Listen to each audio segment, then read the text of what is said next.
Moi, le Christ, je viens au moyen de ces lettres car je ne puis reprendre forme corporelle ou personnalité humaine. En effet, je possède une fréquence vibratoire de conscience si fine et élevée, dans laquelle je réside également, qu'aucune forme physique ne pourrait désormais contenir ma conscience spirituelle. L'unique moyen pour moi de vous atteindre est de passer par l'intermédiaire d'un être humain sensible, clairaudient, obéissant et voué à Dieu, né pour être le canal par lequel j'ai pu observer le tumulte de sa vie active et mouvementée, ainsi que les événements mondiaux. J'ai dès lors pu examiner de près le conflit et la douleur, jusqu'ici inconnus, provoqués par les apports scientifiques et technologiques, mais aussi par la baisse de la moralité et des valeurs traditionnelles qui ont amené beaucoup de stress dans la vie et les relations humaines modernes. Au travers de l'esprit flexible de ma porte-parole, la condition humaine moderne m'est devenue accessible dans une certaine mesure. Sans cette connaissance-là, les lettres n'auraient pu être écrites dans une forme qui se voulait utile à la condition humaine de l'époque actuelle.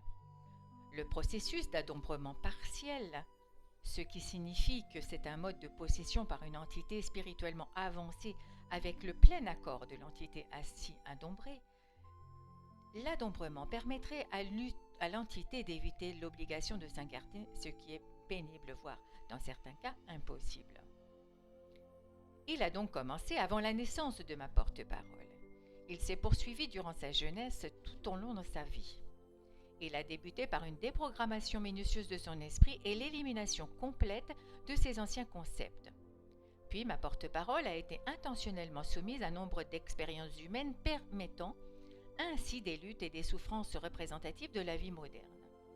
Sous ma guidance, elle est sortie de ces nombreux et divers abîmes de détresse, le point culminant de ce travail ayant été la mort de son ego et la cessation de son esclavage mental et émotionnel au matérialisme.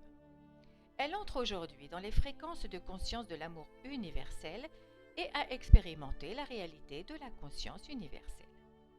C'est ainsi qu'elle a été suffisamment purifiée pour recevoir de plus en plus clairement mes enseignements à diffuser dans le monde. Sous mon influence, elle s'est retirée de la vie sociale dans la solitude et l'isolement, devenant dépendante de moi dans sa volonté de vivre au quotidien. Elle travaille en totale disponibilité, minute par minute, à recueillir mes paroles chaque fois que ses énergies de conscience personnelle et les énergies cosmiques lui permettent de m'entendre et de me recevoir. J'ai pleinement confiance en son honnêteté. Je la sais disposée à attendre de m'entendre distinctement et je lui fais comprendre clairement quand c'est moi qui parle. Tant que je ne parle pas, elle est incapable d'écrire. Je vous dis cela afin que vous puissiez comprendre à partir de quelles énergies de conscience christique ces lettres ont pris forme.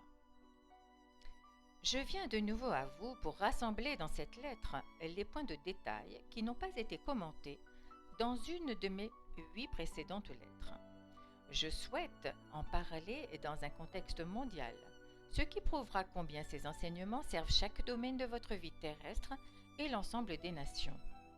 Ces lettres se veulent une impulsion, un aiguillon pour que vous acceptiez d'ouvrir votre esprit et votre cœur à votre source d'être. Elles ont aussi pour objectif de vous aider à comprendre parfaitement l'impact des pensées et des comportements individuels et collectifs dans chaque domaine de votre existence terrestre. Alors qu'autrefois les lois nationales étaient principalement formulées sous forme d'interdiction, il était interdit de, sous peine de, les lois spirituelles authentiques sont totalement différentes. Elles s'expriment comme suit. Étant donné qui vous êtes et à la place qui vous est accordée dans l'existence terrestre, travaillez en harmonie avec les lois de votre existence et vous ouvrirez votre système tout entier, âme, esprit, émotion, corps et circonstances de vie, à l'afflux constant de la conscience divine, votre force de vie. Comportez-vous en conformité avec ces lois, des fruits naîtront que vous cueillerez en retour, comme une bénédiction vous conférant santé, harmonie et prospérité. Si au contraire, vous ignorez ces lois de l'existence et persistez à vivre comme vous le faisiez avant d'avoir reçu ce message, alors votre vie connaîtra comme avant les bouleversements, des conditions climatiques difficiles, des récoltes détruites, des désastres économiques, des famines et des conflits. Je vous parle à travers ces lettres pour que vous puissiez en particulier atteindre durablement la paix intérieure, l'amour et la joie spirituelle, la guérison intérieure de l'esprit, des émotions et du corps. Vous avez certainement compris maintenant que c'était déjà le but unique de ma dernière mission sur Terre, montrer aux gens comment ils créent eux-mêmes leur propre misère. Les églises chrétiennes vous ont enseigné que vous, créatures de Dieu, devez adorer Dieu et lui plaire, en respectant ses lois. Mais ce n'est pas la vérité. Adorer Dieu est un rituel païen. Les gens qui adorent Dieu mettent Dieu à part et au-dessus d'eux, le rendant inaccessible et à craindre. Car qui sait le mal qu'il pourrait envoyer sur terre si les humains n'agissaient pas, selon sa volonté? Mais ce n'est pas le message que j'ai apporté à la terre.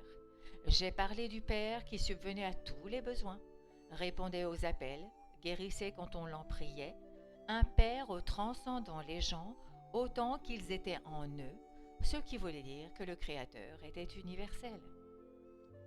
La religion juive enseignait que seuls les grands prêtres pouvaient s'approcher du Saint des Saints et faire des supplications pour le peuple.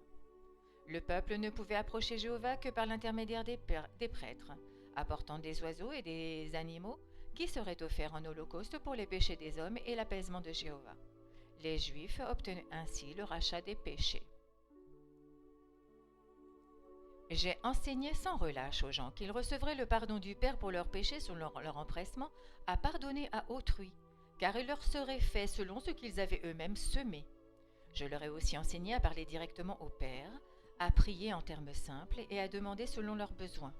Je leur assurais qu'ils seraient entendus et verraient leurs prières exaucées, à condition qu'ils prient avec une foi totale, sans douter en leur esprit. Comprenez bien que tout ce que j'ai enseigné aux Juifs était en conflit et en opposition directe avec ce que leurs dignitaires religieux leur enseignaient, raison pour laquelle les prêtres me détestèrent et me crucifièrent, car je les privais de leur position de ministre suprême du Tout-Puissant. Étant donné que par crainte de représailles après ma mort, mes disciples ne se sont pas entièrement libérés de l'Ancien Testament, une grande partie de la pensée de l'Ancien Testament a été reprise dans la religion chrétienne. Le corps et le sang de Jésus ont remplacé les sacrifices d'animaux offerts par les prêtres sur l'autel. Bien plus tard, après l'accession de Rome au titre de protectrice de la religion chrétienne, comme les prêtres juifs avant elle, les prêtres romains ont revêtu des vêtements de cérémonie coûteux et utilisé des accessoires d'argent et d'or pour des cérémonies religieuses. Au temps de Paul, cela aurait été impensable. Son message était simplement celui du salut par ma mort sur la croix, ce qui n'était d'ailleurs pas le message que j'ai apporté à mes concitoyens en Palestine. Le message de Paul perpétuait la tradition juive du sacrifice de l'un pour payer les péchés de l'autre. Quelle lâcheté indigne! Pourtant Paul a aussi rendu un grand service à l'humanité, car il a amorcé un mouvement de bénédiction englobant toutes les appartenances. Il a esquissé un mode de pensée et de conduite quotidienne apportant l'harmonie dans la vie des gens, respectant ses enseignements. Selon toute vraisemblance, quelques traditionalistes juifs rejetteront à nouveau bruyamment mes paroles lors de ma seconde venue en ces lettres. Ils me reprocheront mes nombreuses allusions à la pratique juive antique du sacrifice d'animaux et d'oiseaux dans le temple pour plaire à Dieu et obtenir la rémission des péchés. Mais nonobstant leurs objections, le fait historique demeure que le temple était un lieu où l'on offrait des holocaustes et leur odeur planait sur Jérusalem. Toute ma vie, j'ai su que tout l'édifice du temple reposait sur un mythe, une invention tirée de l'imagination humaine, une rationalisation de ce que l'esprit de l'homme ne pouvait pas comprendre spirituellement. J'y étais. J'ai senti les pierres chaudes sous mes pieds chaussés de sandales et le soleil sur ma tête. Je me suis disputée avec les pharisiens. J'ai supporté leurs moqueries et leurs sarcasmes avec quelque amusement. Je les ai observés enseigner dogmatiquement un mode de vie pesant, fait de soumission permanente à une tradition sans valeur, concernant le manger et le boire, qui était totalement inutile. J'y étais. Parfois mon amusement allumait en moi une étincelle de malice et je me moquais des pharisiens, en singeant les railleries qu'ils m'adressaient lorsqu'ils se moquaient de moi, persiflant les détails de leurs habitudes personnelles, de leurs vêtements ostentatoires et de leurs lois. C'est un imbécile, disait-il en riant, ridiculisant par leur sarcasme ma déclaration « Le royaume de Dieu est en vous ». Dites-nous comment Dieu peut-il être dans une personne, criait-il en me raillant d'un ton moqueur. Ils érigeaient alors un barrage d'arguments dédaigneux, et ils en appelaient aux prophètes et comparaient leur conception de Jéhovah Tout-Puissant avec mes descriptions d'un père débonnaire qui veillait même sur les oiseaux. Comment cela pourrait-il être, demandait-il alors, que les oiseaux étaient régulièrement sacrifiés dans le temple pour le paiement des péchés des hommes?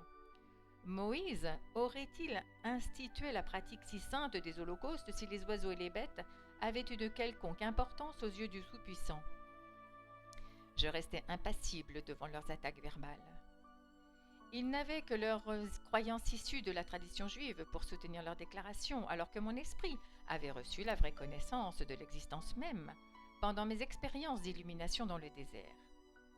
Il m'avait été donné la compréhension de l'universalité et de la bienveillance créatrice du Père, ce qui m'avait permis de percevoir et de faire des choses qu'aucun grand prêtre, pharisien, sadducéen ou scribe ne pourrait jamais faire. Parce que je comprenais la nature de notre source de l'être, je pouvais avec foi imposer les mains sur un homme estropié et le rendre à son intégrité. Qui oserait comparer cette connaissance aux lois traditionnelles et ridicules des prêtres? Les prêtres, les pharisiens et autres bonimenteurs religieux savaient qu'aucun d'eux ne pouvait accomplir de telles choses. Ils me détestaient parce que je contestais leur autorité. Ils me haïssaient parce que je leur résistais avec force. Et ils m'insultaient parce que j'attirais les foules, surtout si des guérisons se produisaient, car personne ne pouvait nier cela. C'était là, accompli au grand jour. Tout le monde pouvait le constater. Un acte d'amour dont les prêtres disaient que Dieu seul pouvait l'accomplir. Aussi devais-je être un enfant de Satan. En outre, ils ne voyaient pas la guérison comme un acte d'amour, mais plutôt comme une usurpation sacrilège, inexplicable du rôle de Dieu. Ils m'accusaient de faire étalage de mes pouvoirs magiques, mais ne pouvant dire comment je me les procurais, ils décrétaient donc que j'étais fils de Belzébuth. À la lumière de ces explications, vous qui me lisez, vous m'écoutez, il devrait vous sembler aussi évident qu'à moi, à ce moment-là en Palestine, que la hiérarchie tout entière du judaïsme se composait d'hommes égocentriques, suffisants, présomptueux, vivant uniquement selon des règles et des lois. Mis au défi d'utiliser leur esprit, leur intelligence, ils ne pouvaient le relever mais céder à des emportements virulents d'hyper-émotionnels. Dès lors, vous étonnez-vous que, une fois porté devant leur conseil, je restais silencieux et refusais de communiquer avec des esprits aussi obtus. Oui, j'étais vraiment là en Palestine il y a 2000 ans. J'ai vécu parmi les hommes et les femmes du peuple à qui l'on avait appris à craindre Jéhovah de façon tangible et qui avaient l'obsession du paiement des holocaustes censés les soustraire au châtiment de leurs péchés. J'ai été élevé, endoctriné à craindre Jéhovah. Mais j'étais né pour réveiller les Juifs depuis longtemps endormis dans les mythes et les aider à quitter leurs croyances erronées. Pour les libérer d'un lourd passé de guerre et massacres, de bagarres et conflits, pour qu'ils cessent d'exiger, selon l'usage proverbial, œil pour œil, dent pour dent, pour qu'ils cessent enfin de taire les péchés considérés comme nuls et non avenus du moment qu'ils n'étaient portés à la connaissance de personne. Mais gare aux pécheurs qui étaient découverts. Le poids entier de la loi mosaïque s'abattait sur sa tête, sans compassion ni pitié, sans que l'on s'intéressât le moins du monde au vrai motif de la transgression. J'étais né avec la mission d'ouvrir les esprits et les cœurs des Juifs à la réalité, qui leur avait été donnée la vie de l'être. Aussi rejetai-je dès ma prime jeunesse les enseignements juifs. Même caché à ma conscience, mon instinct spirituel refusait le parti pris séculaire des Juifs, laissant un autre être porter à leur place la responsabilité et payer la dette de leur propre entêtement et péché. Plus encore, je ne pouvais accepter que Dieu, considéré comme le créateur d'un monde aussi merveilleux, puisse se réjouir des holocaustes d'animaux qu'il avait lui-même créés et pour lesquels il pourvoyait en abondance. Il m'était alors impossible de respecter des croyances et des pratiques aussi contradictoires. Après mon illumination dans le désert, j'ai rejeté avec plus de force encore les traductions juives. De même que j'ai pris forme humaine il y a 2000 ans, afin de dégager la nation juive d'un fatras de pratiques religieuses astreignantes et artificielles, instituées par l'homme de même, Je viens aujourd'hui, au moyen de ces lettres, appeler à être distribuées dans le monde entier, énoncer très clairement que la religion chrétienne ne reflète aucunement mon véritable message christique, tel que je l'enseignais en Palestine, ou tel que je l'enseigne à présent dans ces lettres, qui susciteront la fureur et la condamnation de chrétiens orthodoxes. La religion chrétienne à ce jour n'est qu'un fatras de pensées confuses, issues des souvenirs sélectifs de mes disciples, des homélies louables de Paul et d'autres écrits anciens. Bien plus tard, la religion chrétienne, qui ne pouvait bénéficier de l'impression visuelle créée par les dieux et les déesses romains, s'est constituée un décorum théâtral mais opportuniste, destiné à impressionner ceux que l'empire ecclésiastique de Rome désirait attirer à lui. Plus tard, cet empire a imposé au peuple crédule des tribus monétaires encore plus iniques que les impôts levés par l'empire romain laïque sur les nations conquises. Même César n'a pas exigé de paiement pour laisser les âmes entrer au ciel. Peut-être vous demandez-vous pourquoi je rejette si explicitement le judaïsme et le christianisme.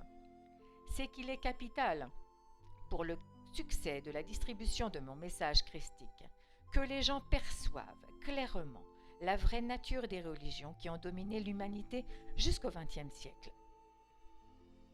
Tant qu'ils ne verront pas comme une évidence quelles bases mensongères refondent toutes leurs convictions, les hommes lâcheront difficilement leur chère croyance. Comprenez bien, je vous prie, que mes déclarations présentes portent sur la religion chrétienne, les principes de la foi, les dogmes et la théologie. Je ne parle pas ici des grandes âmes spirituelles qui ont cherché et cherchent toujours Dieu et la vérité au-delà des dogmes et des croyances. Nombre d'entre elles ont reçu mon inspiration dans leur esprit et leur cœur, mais redoutent de lâcher leur chère croyance. Les pratiques religieuses les gênent. Le temps est venu pour elles de les abandonner, de croître dans la spiritualité et la conscience de leur vraie source de l'être, et d'entraîner leur congrégation avec elles. À toutes les églises chrétiennes, je dis, réveillez-vous. Le temps est venu pour vous, de sortir du long sommeil hypnotique où votre discernement a été étouffé par les traditions abrutissantes et les sensibleries. Celles-ci furent transmises au cours des siècles par des gens se revendiquant de l'autorité la plus haute au sujet de mes enseignements en Palestine. Examinez vos croyances passées et éliminez-les de votre pensée sans crainte des conséquences. Débarrassez-vous des toiles d'araignée de l'illusion et réfléchissez. Quand vous, ministre du culte chrétien, vous accepterez pleinement que moi, le Christ, je reviens effectivement comme un éclair traversant le ciel d'est en ouest pour m'adresser aujourd'hui aux gens du monde entier, lorsque vous serez prêt à enseigner mon véritable message du haut des chairs, alors vous verrez vos églises à nouveau pleines de gens, désireux de trouver et d'établir un contact avec la réalité pour vivre en harmonie totale avec leur vérité d'être. Mais vous autres ministres du culte qui continuez délibérément et égoïstement à enseigner le dogme du christianisme pour maintenir les apparences et préserver vos revenus, vous verrez votre religion s'éteindre naturellement dans les 30 ans à venir et vos congrégations se détourneront de vous, elles qui sentent déjà que vos paroles ne sont que des mots, sans aucune vie spirituelle. Vous verrez la direction de vos églises passer à ceux qui ont conscience que je suis revenu en personne vers l'humanité pour lui montrer la voie du royaume des cieux et lui en ouvrir les portes. D'autres encore verront leur position d'autorité menacée par ces lettres du Christ, mes lettres. Ils s'y opposeront avec force. Les médias diffuseront toutes sortes de diffamations, répandues par ces gens sans aucun scrupule, qui suscitent à dessein l'indignation du public pour gagner de l'argent, en faisant dans le sensationnel destructeur et agressif. Je dois vous dire que le plus grand sera le tapage dans le monde entier. Plus vite mes lettres atteindront et convaincront les gens, lassés des croyances obsolètes, qui entendront enfin la simple vérité de l'être. Ils répondront rapidement à son amour et son appel à quitter les niveaux inférieurs de conscience humaine pour entamer leur ascension vers des niveaux spirituels supérieurs où ils pourront ressentir le premier influx de paix et de contentement intérieur.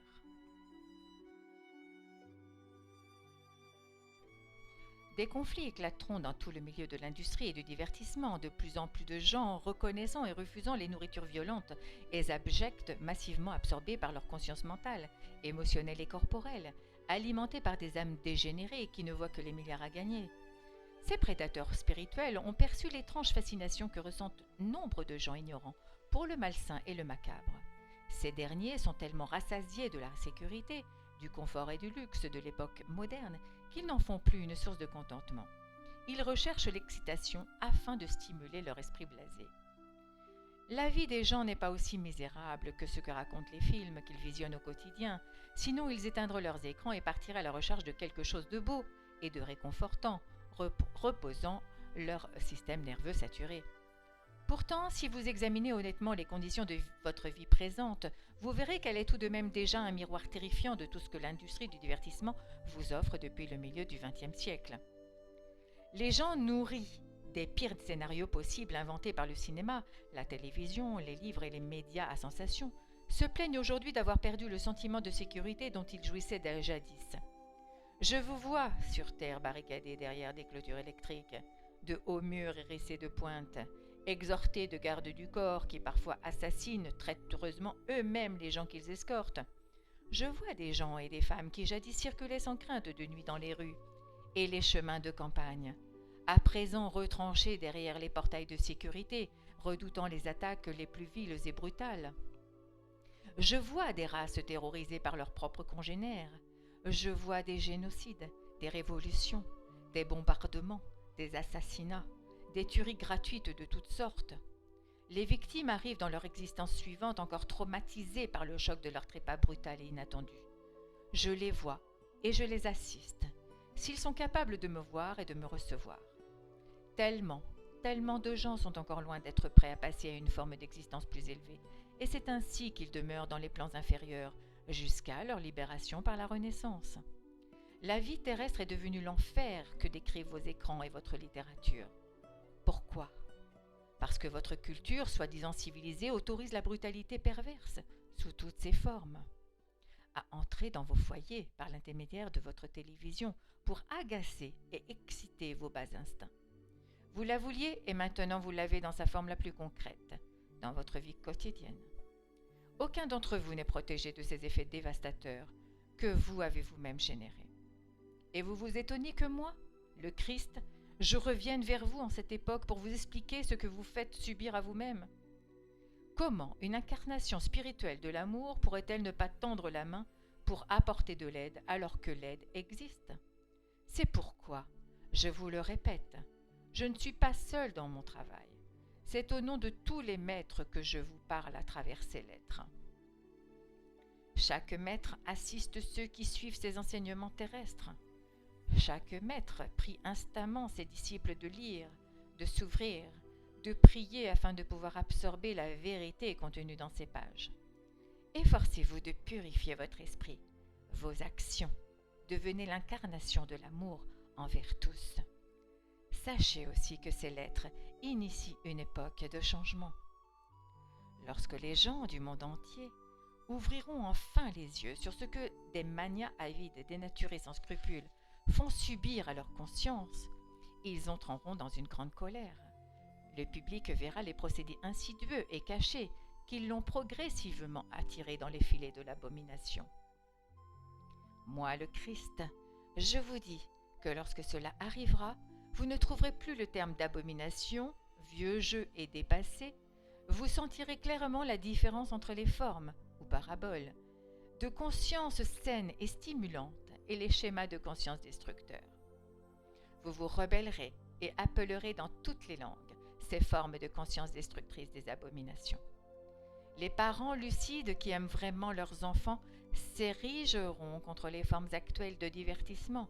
Ils empêcheront leurs enfants de continuer à regarder la décadence grossière du langage, de la violence effrénée, de la sexualité débridée et sans investissement affectif aucun, qui sature aujourd'hui vos écrans, vos livres, vos médias.